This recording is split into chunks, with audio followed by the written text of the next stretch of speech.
It's Divas That Care Radio. Stories, strategies, and ideas to inspire positive change.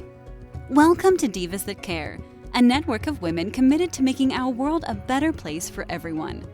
This is a global movement for women, by women, engaged in a collaborative effort to create a better world for future generations. To find out more about the movement, visit divasthatcare.com after the show. Right now, though, stay tuned for another jolt of inspiration. Hi, this is Tina Spoletini with the Divas That Care. Today we're talking with Beth Draper. She participated in a book that Candice Gish has produced. Beth, hi there. How are you? Hi. I'm great. How are you doing today, Tina? I'm doing very well, thank you. So Let's start with the book that you wrote.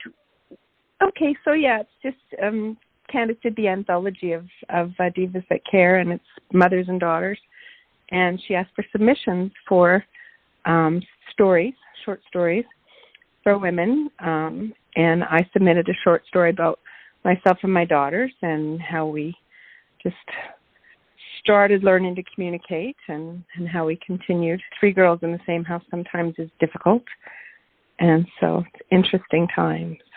Yes, I can imagine. So I have always said, I have 3 kids myself, 1 girl. And I have said, she's 21 now, and for her entire life, I have said, God blessed me with 1 girl for one reason. He knew I couldn't handle anymore. Oh, my. So I admire people that have, women that have like more than 1 daughter and the strength that they have to get through it, because I'm quite sure that God knows that I couldn't do it. So tell us more about, what kinds of stories did you write? Because communication is big. It's big with every person. We all need to learn how to communicate. But in a family dynamic, when you have different personalities, it's difficult. It's true. And what I found with me and my girls is that I would try talking to one and the other would interrupt, or I would try they would try talking to me and I would interrupt all the conversations. It was always needed to be a 3-way conversation. And to this day, we have difficulty not talking all 3 at the same time, because 3 of us on the same message, to make sure that we're getting the same message. And so it's interesting, way back when, walking and talking, we would go for a walk and we would start talking, and that's a lot of the story is a little bit about that. And so having started our communication that way, as the kids get older, they don't necessarily want to participate in the stuff that you used to do all the time. And so some of the story is how we developed our communication process. And so I'll leave that in the story. But going back to the walking and talking part, actually, it still encouraged my children to walk and talk with their children, because sometimes it's just getting out of the house and away from whatever place that you're in, just opens up your mind, and you're looking at different things and you're not surrounded by all the things that may be troubling you. So getting out and walking and talking is just an amazing way to open communication. There was just a LinkedIn link that I just commented on very recently, this afternoon. And it was about people, if they're having problems developing a program, or developing, they've run into something that they just can't get past, go have a walk. And I threw my arms up and said, what a good idea. Imagine that to be a novel process, right? And it's something that I've always said, go walk and talk, solve the problems, just get out there, just let your head be out of wherever you are. Well, it's amazing, right? Yeah. It's amazing when you change your environment, how your mindset sort of changes along with it. It's true. So do you have boys as well, or do you have just your 2 girls? I just have 2 girls. I raised them as a single mom from the time they were 1 and 3, and saw them through their teenage years, and saw them both get married and have their own families. And I most recently, in the last 4 years, married myself. I have a new man in my life, and so I'm lucky enough to have 2 grandsons and 2 granddaughters. And so I'm seeing different dynamics in the families. My sisters both had sons. I had the only girls. So I had a different perspective than they did, even of raising the kids. And now each of my daughters, one has 2 boys and one has 2 girls, and they get to communicate with each other about, the things that are successful or maybe not. So, but they have each other to run those ideas by and how to help your kids and communicate and stuff. So it's kind of cool. Yeah, that's great. And they've learned from you, right? That, it's always going to be a struggle. I mean, let's face it, especially when they come to teenage years, like, we're stubborn, right? As the parents, we're stubborn, and we know what we want, and they're learning what they want, right? And so it's always a struggle during those teenage years. But at least you taught them your communicating skills can change depending on your situation. It's true, and one of the things that I always used to do when my kids were little was answer questions until they didn't have any more. Like, don't be afraid to answer the questions. And when they've had enough, they'll stop asking questions. But you don't want to give them too much because it's sometimes overwhelming to just answer and then keep going when they seem like they've had enough. Just stop. Stop when the questions stop. And they'll get more when they need more. And that may so not work in today's world. Today's world is so different. And so the level of questions is maybe a lot higher than the questions that I anticipated answering when my kids were little. So right. But I do agree with you. Like, keep answering their questions, but not giving them full answers, just enough that they can handle.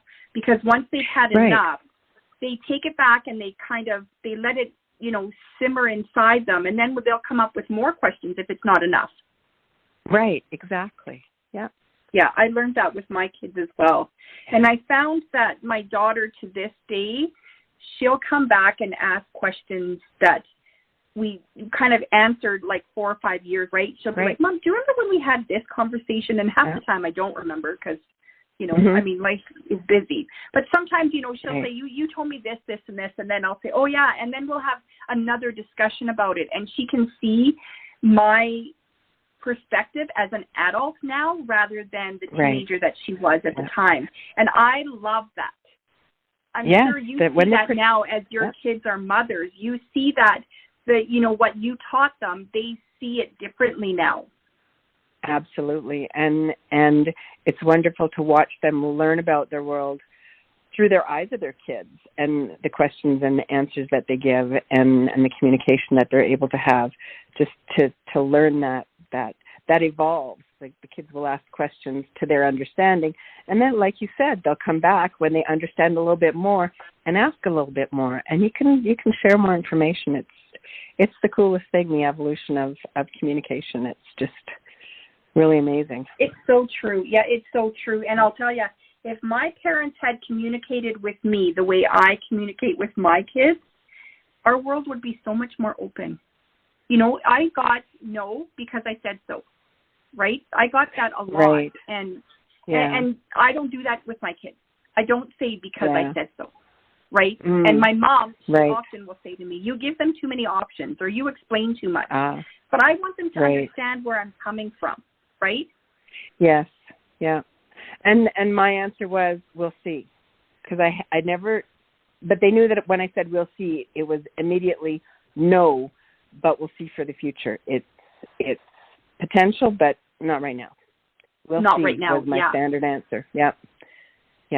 And if it came back, it came back. If it didn't, it wasn't that important. Right. So, yeah. Isn't that the truth, hey? Yeah. Yeah, I love that. Yeah, we that's learn like things that work for each different. Sorry? Well, and that's another thing. Like, I mean, your girls are close in age. Did you find that one, like, your same rules worked with both? Because my 3, I can't use the same, I mean, obviously the same rules, but the same wording I cannot use for all 3 of them. I have to explain everything differently.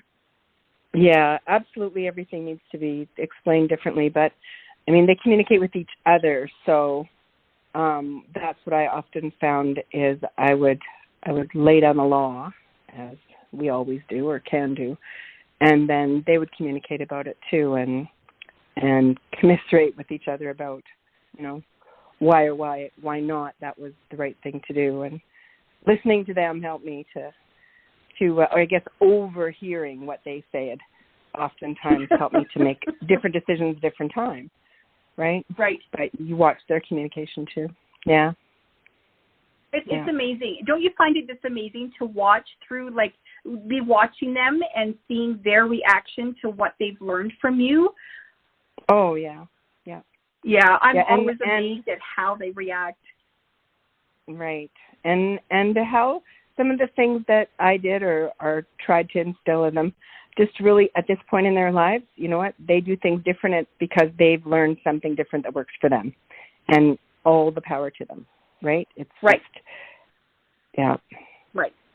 Yeah. Oh, I love that. I cool. love this. This is great. It's a wonderful time to be able to see. Right, exactly. Tell me a little bit more about yourself. You were a single mom. You obviously were a working mom as well? Yep, and I worked a lot of temp jobs, and we moved around to a lot of different places. So my girls, I believe I gave them opportunities to meet new people often, because they would often change schools with me trying to keep ahead of the rent and all the things that single moms need to do. They may tell you a different story, that they're shy with new people, but while they were going through all of this, they thrived. So it's interesting for me to watch them now and the things that they excel at, and the way that they easily talk to people and have, a great support network themselves. Right. Yeah, so I believe really that cool. too. I think sometimes they don't realize what they're learning from us. Right. Right? Yeah. Yeah, I love that. Just maybe tell our Makes listeners me smile when I see it. Oh, that's great. I know our kids are our biggest teachers, right? It's true. It's absolutely true. Yeah. And opportunity to learn more and more about our world by seeing it through their eyes and watching them learn things. And even as a grandmother now, I call myself Nana to the kids, but with that level of grandparenting, it's very cool to watch that next generation learn and learn again from them, me learn again from them, and see things differently, because the world has changed so much so in their generation. Yeah. Compared to what I knew in mine. Right. Yeah. I know, with my kids, what they have to go through compared to what I had to go through growing up. Yeah, I agree. It's a different world. And now these young kids, it's even, there's even more for them to learn.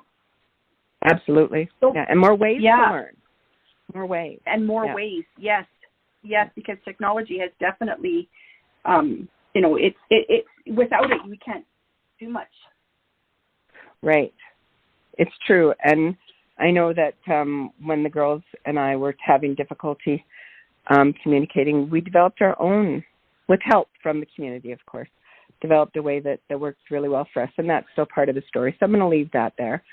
But we talked about texting, and we talked about Facebook and sharing information and all kinds of things. And it wasn't available to us back then. It wasn't a distraction. It wasn't when you knew that something had to be done, or you had to go and figure something out, you just had to get to it. You didn't get a chance to go and search for lots of different places and many different views and answers and ideas. You dug into what you thought was going to be the best thing for you, and tried a bunch of different things. Yeah. That's right. And your social media was your community, right? You phoned your neighbor. Exactly. You went for coffee and you chatted. Yeah. That's right. Yeah, absolutely. Yeah. Well, this has been great. So, it's been fun. Do you have your copy of the book yet? I don't yet, no. So it's available on Amazon, right? I've ordered mine. Yeah, and I've ordered mine as well, but I haven't received it yet. So we should be getting them soon. So this is I great. hope so. So do you have anything for our listeners that you could maybe just tell them about the book, or about something more about your parenting and your communication, like advice or anything? You know what? Just keep. I'm going to say keep walking and talking. Keep the ideas coming both ways. Always listen, and listen, and then listen again. Right. I agree. And I agree. Communication is huge. Thank you so much for joining me today and for adding to the book. I'm really interested in reading all about it. Thank you very much for giving me an opportunity to share my story and to chat about the book, too. Yes, it's been great. Thank you again. Thanks for listening. This show was brought to you by Divas That Care. Connect with us on Facebook, on Instagram, and of course on divasthatcare.com, where you can subscribe to our newsletter so you don't miss a thing.